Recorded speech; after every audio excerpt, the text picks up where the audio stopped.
नमस्कार मित्रों, astro terminal channel में मैं पंडित राजेश तिवारी आपका हार्दिक अभिनंदन करता हूं। और आज जिस विषय के साथ मैं उपस्थित हुआ हूं वह अत्यंत रुचिकर विषय है।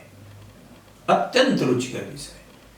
आप अपने जीवन में बहुत बार ऐसा देखे होंगे कि किसी का विवाह जब होता है तो कोई सफलता के शीर्ष पर पहुंच जाता है और कोई अपनी विफलताओं के अथाह समंदर में डूब जाता है। पूरा का पूरा परिवार ही विवाह के बाद जो है वो नष्ट होने के कगार पर पहुंच जाता है। ऐसे में यह बड़ा ही स्वाभाविक प्रश्न है कि ऐसा क्या होता है किसी लड़की के जन्मांग में कि विवाह के पश्चात न उसे सुख प्राप्त होता है और न उसके परिवार को। तो मैं विषय को बहुत लंबा न खींचते हुए सीधे मूल विषय पे आ जाता हूं। भारतीय ज्योतिष में मैं पहले भी कई एपिसोडों में बता चुका हूं आपको कि भारतीय ज्योतिष एक पराविज्ञान है। इसमें कुछ भी ऐसा नहीं है जो अपरिभाषित हो, जिसे हम और आप सोच नहीं सकते, उसे भी ब्रह्मर्षियों ने अपने अंतःकरण के ज्ञान से उसकी कल्पना करके उसका वास्तविकता को मूल रूप में देखते हुए उससे बचने का उपाय हमें प्रदान किया है। परंतु आज जिस विषय की मैं बात करने वाला हूं वह विषय है विष कन्या योग। अब प्रश्न ये उठता है कि भाई हम कैसे पहचानें कि अमुक जाति का या लड़की उसके जन्मांग में विष कन्या योग है या नहीं। अच्छा, एक बात आप बिल्कुल ध्यान से जान लीजिए कि विष कन्या योग भी लगभग मंगल की तरह होता है, लेकिन मंगल का मंगल के साथ जिस प्रकार संतुलन होता है उसी प्रकार विष कन्या योग भी समान गुण वाले यदि बालक से विवाह तो निश्चित रूप से दोनों का न केवल दांपत्य जीवन आनंदित रहता है अपितु परिवार की प्रगति भी बहुत अच्छी होती है। लेकिन आजकल यह विष कन्या योग लगभग विलुप्त सा होता जा रहा है। आपने बहुत कम देखा होगा कि शास्त्रों में वर्णित इस महादोष को लोग अपनी सुविधा अनुसार छोड़ते जा रहे हैं और उसका दुष्परिणाम यह हो रहा है कि आपको पता है कि किसी भी कन्या के साथ जब जन्मांग मिलाया जाता है तो हाँ इतने गुण हैं तो मंगली है तो फला है और मिला दिया भाई ठीक है बढ़िया है। लेकिन भारतीय ज्योतिष में जो किसी भी पुरुष या स्त्री की मौलिक विशेषता बताई गई उसे नजरअंदाज करके गृहस्थ जीवन को नहीं चलाया जा सकता। इसलिए प्रत्येक सूक्ष्म से सूक्ष्म मेरा प्रत्येक दर्शक के साथ प्रत्येक ज्योतिषी गण से निवेदन है कि कहीं भी गलती हो जाए, वो स्वभावगत किसी भी मनुष्य से कभी भी गलती हो सकती है, हमसे भी होती है, परंतु जब कभी भी किसी का जन्मांग की कंपेटेबिलिटी आप चेक करें, मैचिंग चेक करें, तो बिल्कुल पूरे मनोयोग से चेक करें। बच्चे और बच्ची के शारीरिक मानसिक ठीक है समन्वय के साथ साथ संतति रोग व्याधि सभी चीजों पर विचार करते हुए ही जन्मांग के मेलापक के लिए हाँ करें। यदि कहीं भी असंतोष होता है तो बिल्कुल आप साफ मना कर दीजिए कि यह विवाह नहीं करने लायक है। इसी क्रम में प्रत्येक जातिका एवं जातक बच्चे एवं बच्ची दोनों के लिए गृहस्थ जीवन को सुखमय बनाने के लिए मैं आज आपको बताता हूं कि विष कन्या योग किसे कहते हैं। इसके लिए कोई बहुत आपको ये कोई रॉकेट साइंस जैसा कुछ भी नहीं, बहुत आसान सी चीजें हैं। कुल 7 से 8 लक्षण हैं और खट से आप जन्मांग में देख सकते हैं।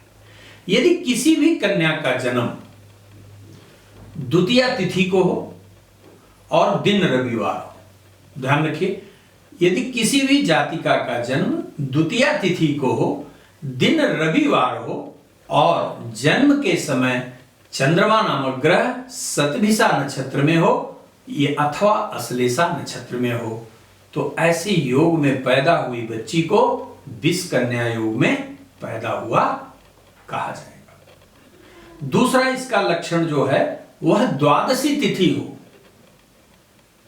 यदि किसी बच्ची का जन्म द्वादशी तिथि का है और उस द्वादशी तिथि के दिन पुनः रविवार का दिन हो, द्वादशी तिथि का आपका जन्म हो, रविवार उस दिन हो और जन्म के समय आपका चंद्रमा कृतिका, विशाखा अथवा शतभिषा नक्षत्र में पड़ा हो, तो निश्चित रूप से इस योग में पैदा हुई बिटिया विषकन्या योग वाली कही जाएगी। तीसरा लक्षण सप्तमी का तिथि हो। यदि कोई बच्ची सप्तमी तिथि को पैदा होती है और उस दिन मंगलवार का दिन हो और जन्म के समय चंद्रमा अश्लेषा, शतभिषा या विशाखा नक्षत्र का हो। यह ध्यान रखिएगा कि यदि सप्तमी तिथि का जन्म हो, मंगलवार का दिन हो और जन्म समय अश्लेषा, शतभिषा या विशाखा नक्षत्र का जन्म हो, तो पैदा होने वाली बच्ची के जन्मांग में विषकन्या योग कहा जाएगा। चौथा, द्वादशी तिथि हो, मंगलवार का दिन हो और अश्लेषा नक्षत्र हो, तो भी विषकन्या योग कहा जाएगा।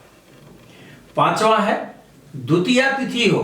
यदि किसी बच्ची का जन्म द्वितीया तिथि को हुआ हो और शनिवार का जन्म हो और जन्म के समय चंद्रमा अश्लेषा नक्षत्र में हो, तो निश्चित रूप से यह विषकन्या योग बनाएगा, अर्थात बच्ची के जन्मांग में विषकन्या योग कहा जाएगा।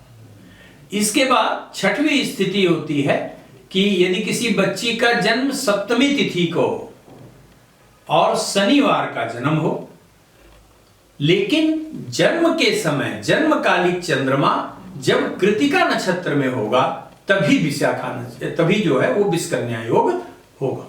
ये बड़ा महत्वपूर्ण है, इसलिए एक बार फिर से आप इसे ध्यान से रखिए, ध्यान दीजिए कि यदि किसी कन्या का जन्म सप्तमी तिथि का हो, शनिवार का दिन हो और कृतिका नक्षत्र का उदय हो रहा हो, यानी जन्मकालिक चंद्रमा कृतिका नक्षत्र में हो, तो विषकन्या योग होता है और इसे व्यवहारिक रूप में अत्यंत खतरनाक कहा जाता है। और देखा जाता है कि दाम्पत्य तो अलग बात है, परिवार पूरा नष्ट हो जाता है। इसके बाद आखिरी लक्षण जो लिखा शास्त्रों में कि यदि किसी बिटिया का जन्म द्वादशी तिथि का हो, शनिवार का दिन हो और जन्म के समय कृतिका नक्षत्र हो, तो इस योग में पैदा होने वाली बच्ची को विषकन्या योग में पैदा हुआ कहा जाएगा।